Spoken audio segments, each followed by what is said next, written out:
ഏവർക്കും ഹൃദയം നിറഞ്ഞ പ്രണാമം. തീർത്ഥാടനങ്ങൾ നടത്തുക, വ്രതാനുഷ്ഠാനങ്ങൾ പരിപാലിക്കുക,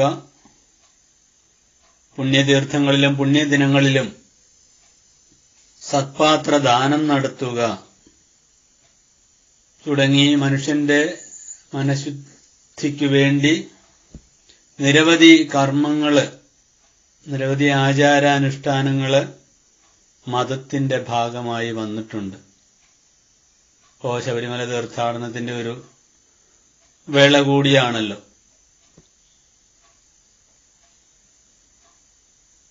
വളരെ ദിവസം നീണ്ടു നിൽക്കുന്ന വ്രതാനുഷ്ഠാനങ്ങള്, കുറച്ച് ദിവസത്തേക്കുള്ളത്, ഒരു ദിവസത്തേക്കുള്ളത്, ഒരാഴ്ചത്തേക്കുള്ളത്, ഒരു മാസത്തേക്കുള്ളത്, ഒരു മണ്ഡലത്തിലേക്കുള്ളത്, അങ്ങനെ വിവിധ തരത്തിലുള്ള ആചാരങ്ങള്. ഏകാദശി നോക്കുക, ഒരു ദിവസത്തേക്കാണ്. മണ്ഡലകാലം എന്ന് പറയുന്നത് 41 ദിവസമാണ്. 41 ദിവസം കൂടുന്നതിനാണ് മണ്ഡലം എന്ന് പറയുന്നത്. മണ്ഡലം എന്ന് പറഞ്ഞാൽ വൃശ്ചികം മുതൽ ധനു 11 വരെ ഒരു മണ്ഡലമാണെന്ന് പറയുന്നത് 41 ദിവസമുള്ളത് കൊണ്ടാണ്. എപ്പോഴൊക്കെ വേണമെങ്കിലും 41 ദിവസത്തിന്റെ വ്രതാനുഷ്ഠാനം നടന്നാൽ അതൊരു മണ്ഡല വ്രതാചരണം തന്നെയാണ്. അപ്പൊ അങ്ങനെ വിവിധങ്ങളായ രീതിയിൽ പുണ്യത്തിനു വേണ്ടി ധാരാളം കർമ്മങ്ങള് മതം വിധിക്കുന്നുണ്ട്. എല്ലാ മതത്തിലുമുണ്ടത്. ഓരോ മതക്കാരും ഓരോ തരത്തിലാണ് അവരുടെ വ്രതാനുഷ്ഠാനങ്ങൾക്കുള്ള സമയമെടുക്കുന്നത്. 8 ദിവസം എടുക്കുന്നവരുണ്ട്, 50 ദിവസം എടുക്കുന്നവരുണ്ട്, മാസങ്ങൾ എടുക്കുന്നവരുണ്ട്. ആ സമയങ്ങളിലൊക്കെ അവർക്ക് വിധിയാവണ്ണം അല്ലെങ്കിൽ സവിശേഷമായിട്ടുള്ള ചില പ്രത്യേക നൈമിത്തിക കർമ്മങ്ങൾ എന്ന് പറയുന്ന കർമ്മങ്ങളും അനുഷ്ഠിക്കേണ്ടതുണ്ട്.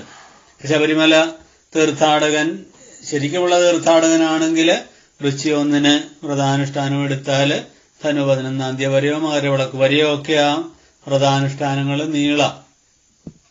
അങ്ങനെ ആയാലേ നമ്മുടെ മനസ്സിന്റെ ശുദ്ധിയും ശരീരത്തിന്റെ ശുദ്ധിയും ഒക്കെ വരത്തുള്ളൂ. ശരീരത്തിന്റെയും മനസ്സിന്റെയും ശുദ്ധിക്ക് വേണ്ടി, വിശുദ്ധീകരണത്തിന് വേണ്ടിയാണ് ഇത്തരത്തിലുള്ള പാപമോചനത്തിനോ കാംക്ഷിച്ചുകൊണ്ട് അനുഷ്ഠാനങ്ങൾ ചെയ്യുന്നത്. അല്ല ദൈവത്തെ കിട്ടാൻ വേണ്ടി മാത്രമല്ല, അല്ല ദൈവത്തെ കിട്ടുക എന്നുള്ളതല്ല. അതുകൊണ്ട് ഇത് വിഭാവനം ചെയ്തവര് ഉദ്ദേശിച്ചിരിക്കുന്നത് ദൈവത്തെ കിട്ടുമെന്ന് പറഞ്ഞാൽ, നമ്മുടെ പാപങ്ങൾ പോകുമെന്ന് പറഞ്ഞാല്, അല്ലെങ്കിൽ മറ്റു ചില ഗുണങ്ങളുണ്ടെന്ന് പറഞ്ഞാൽ വ്രതം അനുഷ്ഠിക്കും. വ്രതാനുഷ്ഠാനത്തോടുകൂടി ശരീരത്തിന്റെയും മനസ്സിന്റെയും ഒക്കെ ശുദ്ധിയാണ്. മത്സ്യമാംസാദികളെ ഉപേക്ഷിക്കുക, രാവിലെ എണീക്കുക, കുളിക്കുക, നാമം ചൊല്ലുക. അത് ഏത് തരത്തിലുള്ള നാമമാവട്ടെ, ഏത് പ്രാർത്ഥനയാവട്ടെ, അതൊക്കെ ചെയ്യുക. അതൊരു സീസണൽ ഭക്തിയായി മാറിയാ പോരാ. 41 ദിവസം വ്രതാനുഷ്ഠാനം എടുക്കുന്നയാള് പിന്നീട് 12 മാസവും യാതൊരു തരത്തിലുള്ള വ്രതാനുഷ്ഠാനം എടുക്കുകയോ മറ്റു ചെയ്തില്ലെങ്കിൽ ഈ വ്രതം കൊണ്ട് ഉദ്ദേശിക്കുന്ന ഗുണം കിട്ടാതെ പോയെന്ന് വരാം. അപ്പൊ അതെന്തിനാണ് വ്രതാനുഷ്ഠാനങ്ങള്? അതൊരു ജീവിതചര്യയായിട്ട് മാറണം. ഒരു മണ്ഡലം ഒരു വ്രതം എടുത്തു, അല്ലെ ഒരു 2 മണ്ഡലം 2 വർഷം, അങ്ങനെ ഏതാനും വർഷമാകുമ്പോൾ പിന്നെ ആ ഒരു വ്രതം ജീവിതത്തിന്റെ ചര്യയാക്കി മാറ്റുവാൻ ശ്രദ്ധിച്ചാൽ പറ്റും. മത്സ്യമാംസാദികൾ ഉപേക്ഷിച്ചുള്ള ജീവിതം സാധ്യമാണെന്ന് തെളിയിക്കുന്നതല്ലേ മണ്ഡലവ്രതത്തോടുള്ള അനുഷ്ഠാനം, ആചരണം. അല്ലെ നമ്മുടെ വീട്ടില് എന്തെങ്കിലും ഒരു അശുദ്ധി ഉണ്ടായി, പുലയോ വലായ്മയോ ഒക്കെ ഉണ്ടായാൽ ആ സമയത്ത് നമ്മൾ മത്സ്യമാംസാദികൾ ഉപയോഗിക്കാതിരിക്കുന്നു. അങ്ങനെ ഉപയോഗിക്കാതിരുന്നുകൊണ്ട് മനുഷ്യനൊരു കുഴപ്പം വരാനൊന്നും ഇല്ല എന്നുള്ളത് തെളിയിക്കപ്പെട്ടും കഴിഞ്ഞു. നമ്മൾ നിത്യജീവിതത്തിലെ അനുഭവം കൂടിയാണ്.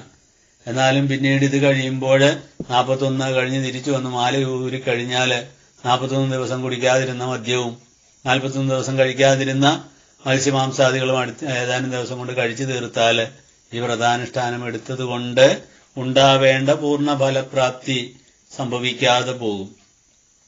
പലതരത്തിലുള്ള ആചാരാനുഷ്ഠാനങ്ങൾ ചെയ്യുന്നു. കുരുതേ ഗംഗാസാഗര ഗമനം വ്രതപരിപാലനം അഥവാ ദാനം ജ്ഞാനവിഹീനേ സർവമതേന മുക്തിർനഭവതി ജന്മശതേന.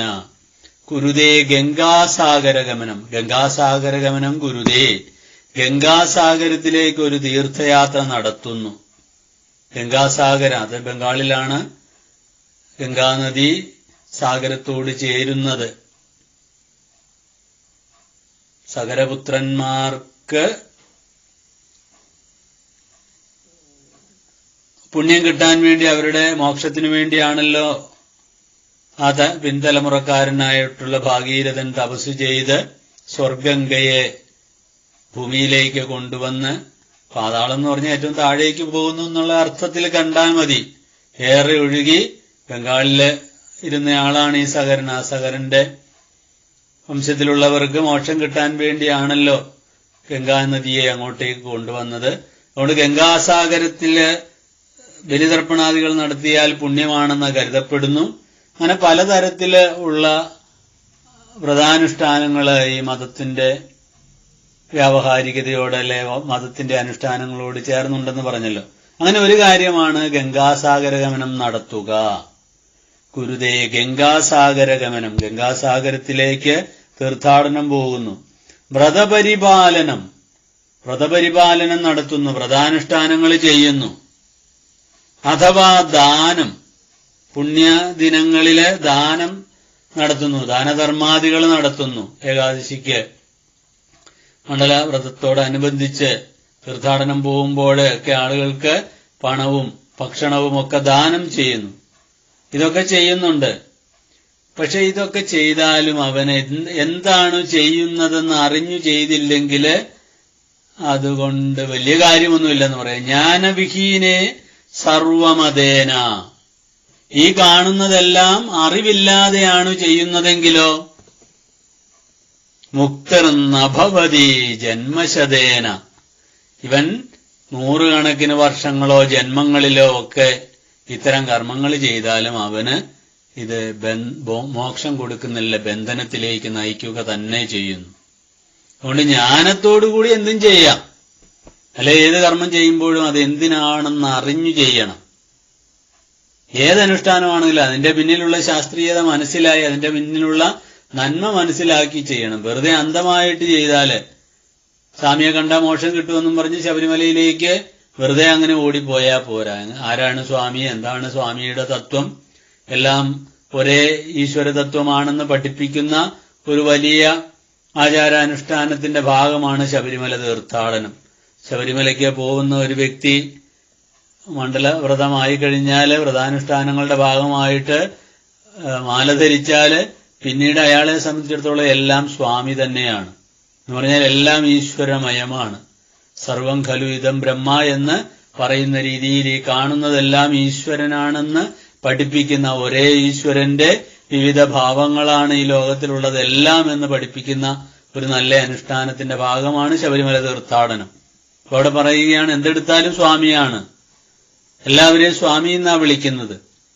അത് അചേതനമായ വസ്തുക്കളെ പോലും കൊടസ്വാമി, വടിസ്വാമി എന്നൊക്കെ പറയുമ്പോൾ അതിന്റെ പിന്നിലുള്ള തത്വം എല്ലാറ്റിലും വർത്തിക്കുന്ന ഈശ്വര തത്വത്തെ കാണുക എന്നുള്ളതാണ്.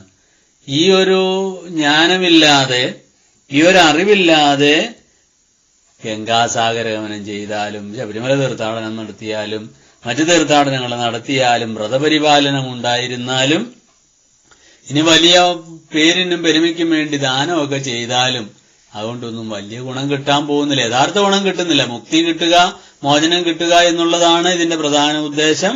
ജ്ഞാനവിഹീനമാണെങ്കിൽ ഇതെല്ലാം ചെയ്താലും മുക്തിർ നഭവതി, മുക്തി ഉണ്ടാവുന്നില്ല. ആത്യന്തികമായ രക്ഷ, ആത്യന്തികമായ മോചനം ഉണ്ടാവുന്നില്ല. എത്ര ദിവസം, എത്ര ജന്മങ്ങള്, നൂറുകണക്കിന് ജന്മങ്ങളിലും നീ ഇതാണ് ചെയ്യുന്നതെങ്കിൽ നിന്റെ ജീവിതം സ്വാഹ, ഒന്നുമല്ലാതായിട്ട് മാറും. അപ്പൊ ആദ്യമായിട്ട് നേടേണ്ടത് ജ്ഞാനമാണ്. അറിവുണ്ടായിട്ടല്ലേ, അറിവിന് വേണ്ടിയെങ്കിലും ആയിരിക്കണം ഇക്കാര്യങ്ങൾ ചെയ്യുന്നത്. അപ്പൊ അത് ചെയ്യിക്കുന്ന ആളുകൾ അത് പറഞ്ഞു കൊടുക്കണം. അപ്പൊ പുരോഹിതന്മാര്, മുമ്പിൽ നിന്ന് കാര്യങ്ങൾ ചെയ്യുന്നവരാണ് പുരോഹിതന്മാര്. ആ പുരോഹിതന്മാരിത് പറഞ്ഞു കൊടുക്കണം. ഓരോ ചെറിയ കർമ്മങ്ങളായി പോയിരുന്നാൽ, ബലിതർപ്പണാദികളാവട്ടെ, വിവാഹമാവട്ടെ, അല്ലെങ്കിൽ മറ്റെന്തെങ്കിലും ആവട്ടെ, ഒരു യജ്ഞം ചെയ്യുന്നു, ഒരു ഹോമം ചെയ്യുന്നു, പിതൃകർമ്മം ചെയ്യുന്നു. അപ്പൊ അതൊക്കെ ചെയ്യുമ്പോൾ അല്പമൊന്ന് ശ്രദ്ധിച്ചാല് ഇതൊക്കെ പറഞ്ഞുകൊടുത്ത് ചെയ്യിക്കാം. ഗുരുനാരായണ സേവാനികേതന്റെ ഉപവിഭാഗമായ ഒരു വൈദിക നികേതനുണ്ട്. നല്ല രീതിയിൽ ആചാരാനുഷ്ഠാനങ്ങള് പറഞ്ഞു കൊടുക്കുകയും പഠിപ്പിക്കുകയും അവരെ ബലിതർപ്പണാദികൾ ചെയ്യാൻ പോകുമ്പോഴും ക്ഷേത്ര പ്രതിഷ്ഠാ ചടങ്ങുകൾ ഉൾപ്പെടെയുള്ളവ ചെയ്തു കൊടുക്കുമ്പോഴും അതെല്ലാം എന്തിനാണ്? അല്ലെങ്കിൽ ഒരു ഹോമം ചെയ്യുന്നു, അല്ലെ ശാന്തിഹവനങ്ങൾ ചെയ്യുന്നു, യജ്ഞങ്ങൾ ചെയ്യുന്നു, ഗുരുപൂജ ചെയ്യുന്നു. അതൊക്കെ ചെയ്താലുള്ള ഗുണം എന്താണ് എന്ന് അത് പറഞ്ഞുകൊടുത്ത് അയാൾക്ക് ബോധമുണ്ടാക്കിയിട്ട് ആ കർമ്മം ചെയ്യിക്കുന്ന ഒരു സമ്പ്രദായം ഉണ്ടാക്കിയെടുക്കുവാൻ സേവാനികേതനിലെ ഈ വൈദിക നികേതനിലെ വൈദികന്മാര് ശ്രദ്ധിക്കാറുണ്ട്.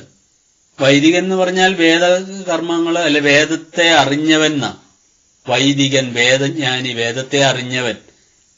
പുരോഹിതൻ എന്ന വാക്കിന്റെ അർത്ഥമോ പുരേ സ്ഥിത്വാ ഹിതം കരോതി, മുൻപിൽ നിന്നുകൊണ്ട് ആളുകൾക്ക് നന്മ ചെയ്യുന്നവനായിരിക്കണം പുരോഹിതൻ. അല്ലെ പുരവാസികൾക്ക് ഹിതം ചെയ്യുന്നവനാവാം, നന്മ ചെയ്യുന്നവൻ. അപ്പൊ അങ്ങനെയുള്ള പുരോഹിതന്മാര് ഇത്തരം കാര്യങ്ങൾ ഏറ്റെടുക്കുമ്പോൾ അത് പറഞ്ഞു കൊടുക്കാൻ ശേഷി ഉണ്ടാവണം. അങ്ങനെയുള്ള ആളുകളെ വിളിച്ച് പൂജാതി കർമ്മങ്ങൾ നടത്തുകയാണെങ്കിൽ കൂടുതൽ നന്മയായിരിക്കും. യജ്ഞം ചെയ്യുമ്പോൾ വെറുതെ സമിത്തുക്കളെല്ലാം യജ്ഞകുണ്ടത്തിലേക്ക് എന്തൊക്കെയോ പുറപുറത്തുകൊണ്ട് വാരിയിടാതെ ആ പറയുന്ന മന്ത്രത്തിന്റെ താല്പര്യം ഇതാണ്, ആ മന്ത്രം ചൊല്ലിയാലുള്ള ഗുണം ഇതാണ്, അത് നിങ്ങളും കൂടി അത് ചൊല്ലണമെന്ന് പറഞ്ഞുകൊണ്ട് ആരെ ആണോ അത് ചെയ്യിക്കുന്നത് ആ യജമാന സ്ഥാനത്തിരിക്കുന്ന ആളുകളെ കൊണ്ടുകൂടി ആവുന്നത് പോലെ ചെയ്യിക്കാം.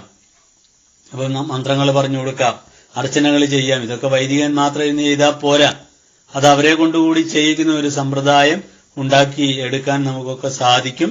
അത്തരത്തിലുള്ള കാര്യങ്ങൾ കൂടി ഏവരും ശ്രദ്ധിക്കണം. ഈ പറഞ്ഞതുപോലെ യാന്ത്രികമായിട്ട് എന്തെങ്കിലും ചെയ്താൽ പോരാ. ഗംഗാസാഗരഗമനം ചെയ്യുന്നത് എന്തിനാണ്? ശബരിമല തീർത്ഥാടനം നടത്തുന്നത് എന്തിനാണ്? ശിവഗിരി തീർത്ഥാടനം നടത്തുന്നത് എന്താണ്? ശിവഗിരി തീർത്ഥാടനം തൃപാദങ്ങള് അനുവദിച്ച് നൽകിയപ്പോഴ് തന്നോട് ചോദിക്കാമെന്ന്, അല്ലെങ്കിൽ തീർത്ഥാടനത്തിന് അനുവാദം കൊടുക്കണമെന്ന് പറഞ്ഞ ആളുകൾ സാധാരണഗതിയിലുള്ള ഒരു തീർത്ഥാടനമാക്കി മാറ്റാൻ ശ്രമിച്ചപ്പോൾ ഗുരു പറഞ്ഞു അതുപോരാ, ഇത് അറിവിന്റെ തീർത്ഥാടനമാവണം. വരുന്നവരെല്ലാം കാര്യങ്ങൾ ഗ്രഹിച്ചു വേണം ശിവഗിരിയിലേക്ക് വരാൻ.